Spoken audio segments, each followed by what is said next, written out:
এআইইউডিএফে কংগ্ৰেছক সমালোচনা কৰে আৰু বিজেপিক প্ৰশংসা কৰে। চেয়াৰমেন আলীয়ে কংগ্ৰেছৰ বিৰোধ কৰে আৰু বিজেপিৰ গুণগান গায়। শুকুৰবাৰেও বিধানসভাত দেখা গ'ল তেনে এক দৃশ্য।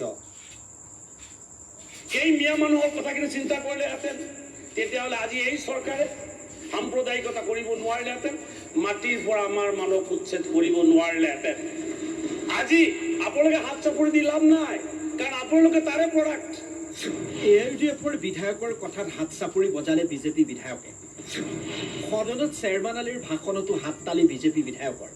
ইলেকশ্যন আহিব, আপোনালোকক ৰাজপাট লাগে, কিন্তু তাৰ আগতে এবাৰ ক্ষমা খুজি লওক, এবাৰ ক্ষমা খুজি লওক। সদনৰ মজিয়াত এইবাৰ দেখা গৈছে এখন পৃথক ছবি। শাসক বিৰোধী নহয়, সংঘাতত লিপ্ত হৈছে এইবাৰ বিৰোধীৰ বিভিন্ন পক্ষ।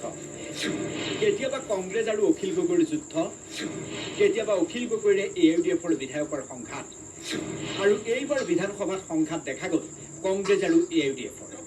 উচ্ছেদিত আৰু গৰাখহনীয়াত সৰ্বস্ব হেৰুওৱা চৰ চাপৰি লোকসকলৰ সপক্ষে কংগ্ৰেছে আনিছিল এটা সংকল্প প্ৰস্তাৱ।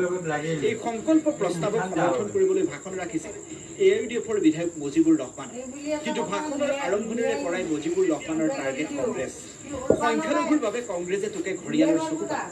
কংগ্ৰেছৰ বাবেই মুছলমানৰ আজি মাটিৰ পত্তা নাই। মাটি দিব লাগিব, 2011 অতি দুখেৰে ক'ব লাগিব। আজি আমাৰ আমচুৰ নেতা, প্ৰাক্তন আমচুৰ নেতা সভাপতি আব্দুল ৰহিম চাহাবে কৈছে, অতি দুখেৰে উত্থাপন কৰিছে, কংগ্ৰেছ দলত কৈছে, সেইকাৰণে কংগ্ৰেছ দলৰ কথাটো যেতিয়া নেকি তেখেত আমচুৰ আছিল তেতিয়া আন্দোলন কৰা দেখা পাইছিল, কিন্তু সেই কথাখিনি শুনা নাছিলে কংগ্ৰেছ দলে। আজি আপোনালোকে কৈছে কংগ্ৰেছ দলৰ বিধায়ক কৈ কিনে মাটিৰ পাত্তা দিব লাগে।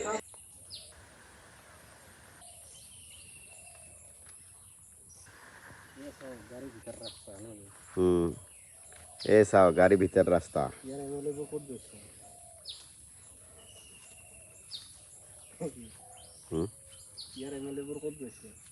ইয়াৰ এমএলএ বোৰ গাঁওবুড়াবোৰ ক'ত গৈছে? ইয়াতে ৰাস্তাটো বান্ধি ল'ব নোৱাৰে নেকি?